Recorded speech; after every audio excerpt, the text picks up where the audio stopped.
రైతు బంధు ఇస్తా, రైతు కూలీలకు 12,000 ఇస్తా, ఇన్ని చెప్పిన రాహుల్ గాంధీ రైతు డిక్లరేషన్ లో ఇవాళ ఎరువులు దొరకపోతే పార్లమెంట్ లో నీ నోరు ఎందుకు తెరుస్తలేవు? ఒక్కటంటే ఒక్క రోజు రాహుల్ గాంధీ గారు మాట్లాడినారా? ఎరువుల కొరత మీద ఎందుకు కేంద్ర ప్రభుత్వం సహకరిస్తలేదని చెప్పినరా?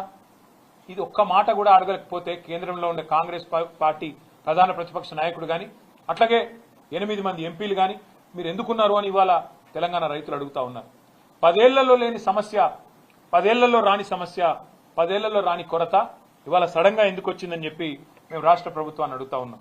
అట్లాగే మీరు రాష్ట్రంలో ఉన్న పరిస్థితులు ఇవాళ వ్యవసాయ రంగంలో ముఖ్యంగా ఇవన్నిటినీ మీరు దాచిపెట్టి కావాలని పంటలు ఎండబెట్టే విధంగా కన్నెపల్లి పంపు మోటార్ ఆన్ చేయకుండా కిందికి నీళ్లు పోతా ఉంటే శ్రీశైలం నుంచి పైన మరి పాలమూరులోని చెరువులు నింపేదానికి అక్కడ మోటార్లు ఆన్ చేయకుండా రాష్ట్రంలో ఎక్కడ కూడా చెరువులు నింపడానికి ప్రయత్నం చేయకుండా కిందికి నీళ్లను పంపే పరిస్థితి ఏదైతే ఉన్నదో ఇది రాష్ట్ర రైతాంగం మొత్తం కూడా చూస్తా ఉన్నది.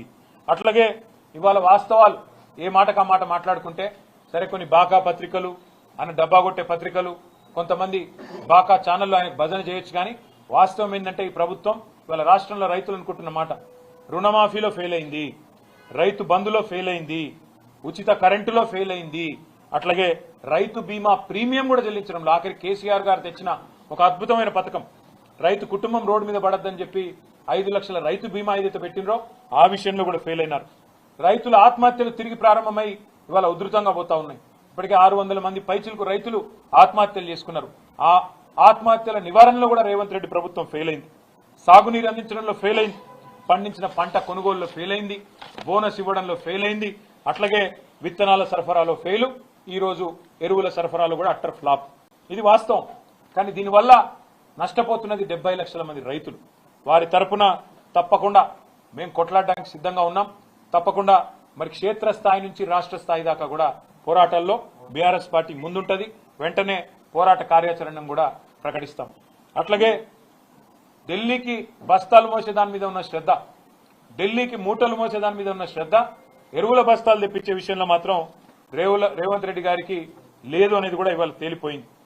కాళేశ్వరం ప్రాజెక్టు మీద బురదజల్లంలో ఉన్న తాపత్రయం, దాని మీద బదనాం చేసే దానిలో ఉన్న తాపత్రయం, కేసులు పెట్టే దానిలో ఉన్న తాపత్రయం, సిగ్గు లేకుండా మరి తెల్లారు లేస్తే ఇష్టం వచ్చినట్టు కేసీఆర్ గారి మీద మాట్లాడే మాటల విషయంలో ఉండే ఆరాటం రైతులకు సాయం చేసే విషయంలో మాత్రం లేదు.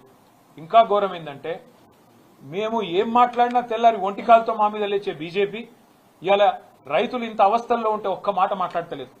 ఒక్క కేంద్ర మంత్రి మాట్లాడాడు, ఒక్క బీజేపీ ఎంపీ మాట్లాడాడు, ఒక్క బీజేపీ ఎమ్మెల్యే రాష్ట్ర ప్రభుత్వం ఏం చేస్తుందని అడగడు. కనీసం కేంద్రం ఎంత ఎరువులు ఇచ్చిందో చెప్పే పరిస్థితి కూడా మరి కేంద్ర మంత్రులకు కానీ రాష్ట్రంలో ఉండే బీజేపీ పార్టీకి కానీ లేకపోవడం అనేది సిగ్గుచేటు. పక్కనే ఉంది ఆంధ్రప్రదేశ్. ఆంధ్రప్రదేశ్లో మంత్రులు ఢిల్లీకి పోయి అక్కడ మరి కేంద్రంలో ఉండే మంత్రుల్ని పట్టుకొని బతిలాడుకొని మొత్తానికి ఎరువులు తెచ్చుకుంటున్నారు. కానీ మన రాష్ట్ర ముఖ్యమంత్రి 51 సార్లు పోయినా ఇప్పటివరకు 51 బస్తాలు కూడా అదనంగా రాలేదు. మరి 8+8 0 అని మేము ఎప్పుడో చెప్పినాం. 8 మంది బీజేపీ ఎంపీలు, 8 మంది కాంగ్రెస్ ఎంపీలు, రాష్ట్రం నుండి ప్రాతినిధ్యం వహిస్తున్న కేంద్ర మంత్రులు అందరూ కలిపి ఇవాళ రైతులకు సాధించింది గుండు 0 అనేది మరొకసారి తేలిపోయింది. 2 పార్టీలు కూడా కాంగ్రెస్ బీజేపీ ఎరువుల విషయంలో రైతులను మోసం చేయడంలో దొందే అనేది స్పష్టంగా తేలిపోయింది. ఇవాళ వాస్తవం కేంద్రంలో ఉన్న బీజేపీ ప్రభుత్వం మంచిగానే ఇస్తున్నది, కానీ కింద రాష్ట్ర ప్రభుత్వం పంచలేదు. ఏమైతుందో ఇక్కడికి వచ్చినాక యూరియా అని ఇక్కడ బీజేపీ ప్రెసిడెంట్ చెప్తున్నాడు. అంటే బ్లాక్ మార్కెటింగ్ జరుగుతుందని చెప్తున్నావా? కాంగ్రెస్ మధ్యలో యూరియా తింటున్నారని చెప్తున్నావా? మరి తింటుంటే నీ ప్రభుత్వం ఏం చేస్తుంది బీజేపీ ప్రభుత్వం అని మేము అడుగుతా ఉన్నాం. అట్లాగే మరి పార్లమెంట్లో చెప్తున్నారు మేము తగినంత మొత్తంలో సప్లై చేసినామని చెప్తున్నారు. మరి బ్లాక్ మార్కెటింగ్ జరుగుతుందా?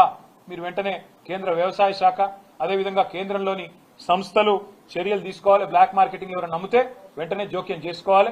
రాష్ట్ర ప్రభుత్వం చేస్తున్న ఈ దందాల మీద కూడా దృష్టి పెట్టాలి.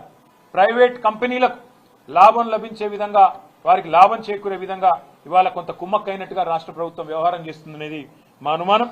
పక్కదారి పట్టించి ఢిల్లీ నుంచి వచ్చిన యూరియాని కావాలని కొంతమందికి లాభం చేయడానికే ఈ రకమైన వైఖరి వారు అవలంబిస్తున్నారనేది మా అనుమానం. అందుకే ఈ విషయంలో కూడా దర్యాప్తు సంస్థలు జోక్యం చేసుకోవాలి. మరి తప్పకుండా వెంటనే స్పందించాలని కోరుతా ఉన్నాం. అట్లాగే ఆనాడు రామగుండం ఫర్టిలైజర్ ఫ్యాక్టరీని కేసీఆర్ గారి ప్రభుత్వం ఉన్నప్పుడు మేము పెడతామంటూ కేంద్రం ముందుకొస్తే వారికి సకల సౌకర్యాలు కల్పించింది మా ప్రభుత్వం.